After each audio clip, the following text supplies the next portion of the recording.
ሰላም ውድ አድማጮቻችን ይህ የስፖርት ነው። እንግዲህ ውድ አድማጮቻችን ቼልሲን የሚመለከቱ የተለያዩ መረጃዎችን ይዤ ተመልሼ መጥቻለሁ። ከትናንትናው የሚቀጥል ነው። የትናንትናው ተጫዋቾች ናቸው በድጋሚ የምናነሳቸው።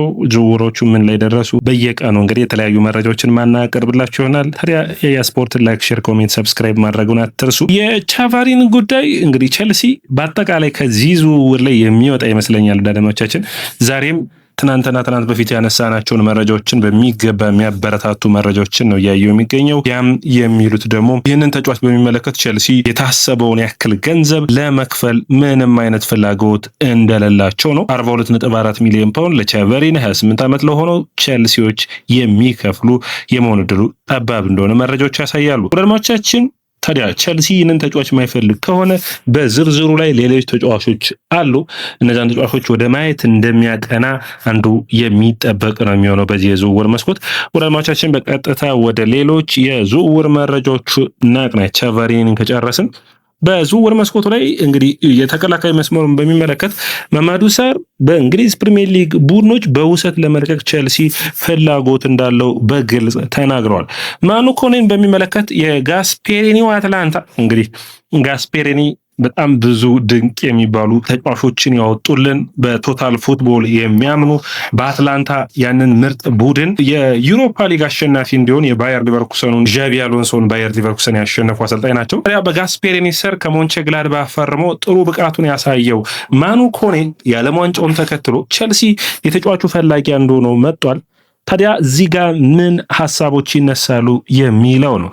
ታዲያ ማኑ ኮኔ ቼልሲ ዩናይትድ የዚህ ተጫዋች ፈላጊ ናቸው። 50 ሚሊዮን ዩሮ ነው የሚያወጣው ተብሎ ይገመታል። ይህ አማካኝ ምን አይነት አማካኝ ነው ብለን ካየን ኩዲው ኢማኑኤል ቦርሲኮኔ ይባላል ሙሉ ስሙ።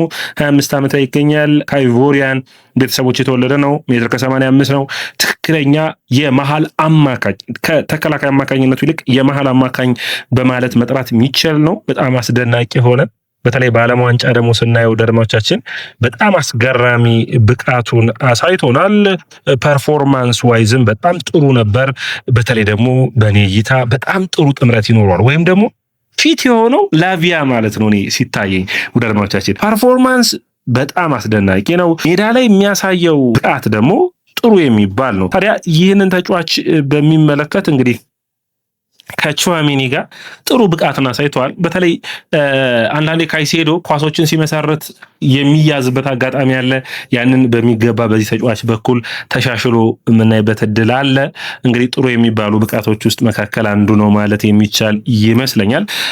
ሌላኛው ማንሳት የሚጠበቅብን ስለዚህ ተጫዋች ስናነሳ በቁጥራዊ ረገድ በተለያዩ ሁኔታዎች የተለየ ጥሩ ብቃት ያለው ተጫዋች ነው። በመከላከሉ፣ በማስጣሉ፣ ቦታዎችን በመሸፈን፣ ቦል ፕሮግረስ በማድረግ በጣም ጥሩ የሆነ ነው። በተለይ ቼልሲ በሶስት የአማካይ መስመር የሚጫወት ከሆነ ኤንዞ ፈርናንዴዝን ከዚህ እና ከማኑ ኮኔ እንዲሁም ደግሞ ከጥሩ ፐርፎርማንስ ላይ ከሚገኘው ማጣመር ቢቻል ማለት ነው ከካይሴዶ ጋር በጣም ጥሩ የአማካይ መስመር ቼልሲ የሚወጣው ይሆናል። ከሮማ ጋር ቼልሲዎች ድርድሮችን እያደረጉ ነው የሚገኙት። ዲያጎ ሞሬራ፣ አሊያንድር ጋርናቾ ድርድሮችን እያደረጉ ነው። ስለዚህ ይህን ተጫዋች ጋር ሌላ ድርድር የሚያደርጉ ይሆናል። በጋርናቾ ጉዳይ 4 ሚሊዮን ዩሮ ብቻ ነው የመክፈል ፍላጎት ያላቸው ሮማዎቹ። በውሰት መውሰድ 26 ሚሊዮን ዩሮ ደግሞ በቋሚነት ለመውሰድ የማስፈረም። ሞሬራን በሚመለከት ግን 41 ሚሊዮን ዩሮ አካባቢ የሚያስቀምጡ ይሆናል ተብሎ ይታሰባል። ይህ ትንሽ አስቸጋሪ የሚያደርገው ይመስለኛል። ነገር ግን ንግግሮቹ፣ ሂደቶቹ በጥሩ ሁኔታ ከሄዱ አንደኛው እንግዲህ የዚህን ተጫዋች ጉዳይ መፍትሄ ማምጣት ነው ብዬ አስባለሁ። አድማጮቻችን እናንተ እንዴት ታስቡታላችሁ? የእናንተን አስተያየትና ኮሜንት የሚጠበቅ ነው የሚሆነው። ቼልሲ የማጥቃት መስመሩ ላይ እንግዲህ ሞርጋን ሮጀርስን በሚመለከት በጣም ብዙ ቀን አንስተነዋል። ዛሬ ደግሞ ስማቸው ከያን ዲዮሜንዲ ጋር ስማቸው ተያይዟል። ያን ዲዮሜንዲ የ19 ዓመቱ የአይቮሪ ኮስታዊ እንግዲህ በተለይ ብዙዎቹ ከዲዲዬ ድሮግባ በኋላ ያየነው አስደናቂው አይቮሪያን ተጫዋች ነው የሚሉ አስተያየቶችን ይሰጣሉ። በጣም አስደናቂ መስመር ተጫዋች ነው። በተለይ በዓለም ዋንጫው ድንቅ ብቃቶቹን ያሳየበት ጨዋታዎች እንደነበሩ ይታወቃል።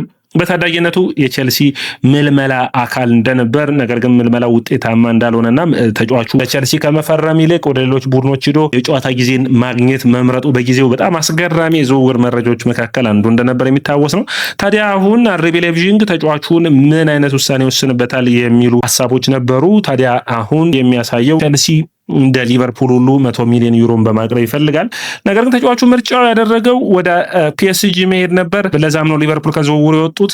ነገር ግን ፒኤስጂዎች ይህንን ተጫዋች በመፈለግ ረገድ እና ዋጋዎችን በማቅረብ ረገድ አስቸጋሪ ይሆናል ብሎ የሚታሰብ ነው የሚሆነው። ባርኮላን የመልቀቅ ውሳኔ ላይ አልደረሱም። ስለዚህ ድርድሮቹ እንደቀጠሉ ናቸው ማለት የሚቻል ነው የሚሆነው። የመጨረሻ ውሳኔዎቹ ግን በቸልሲ በኩል የሚጠበቁ ይሆናሉ ብዬ አስባለሁ። ወደ አድማጮቻችን እንግዲህ ዲዮሜንዲን ማስፈረም ቸልሲ የሚችል ከሆነ በኔ እይታ በአውሮፓ ካሉ በጣም ምርጥ ከሚባሉ የመስመር ተጫዋቾች አንዱ ነው። ቸልሲ 100 ሚሊዮን ዩሮ ነው ማቅረብ የሚፈልገው። አረቢ ላይፕዚግ 100 ሚሊዮን ፓውንድ አካባቢ ይፈልጋሉ። ማለት ወደ 120 ሚሊዮን ዩሮ ወደ 115 ሚሊዮን ዩሮ ይፈልጋሉ። በጣም ምርጥ ብቃት ያለው የግራ መስመሩን በሚገባ መምራት የሚችል ከእድሜ አኳያ ለቸልሲ ውጤታማ የሚሆን ብቃት ባያሳይ እንኳን መልሰ መሸጥ የምትችለው የተሟላለት ተጫዋቹ ነው ይታየኛልና እኔ እንዴት ታዩታላችሁ? ወደ ደማቻችን እናንተን አስተያየትና ኮሜንት የምጠብቅ ይሆናል። እጠር ወዳሉ ወደ ሌሎች መረጃዎች ላቅና ቻሎባ 35 ሚሊዮን ዩሮ ወይም 27 ሚሊዮን ፓውንዶችን ቸልሲዎች እንግዲህ ተቀብለው ወደ ኮሞ የሚሄድ ይሆናል። ሙሉ በሙሉ ይህ ዝውውር የመጠናቀቅ ዕድል ውስጥ እየሰፋ መጥቷል። በቻምፒዮንስ ሊጉ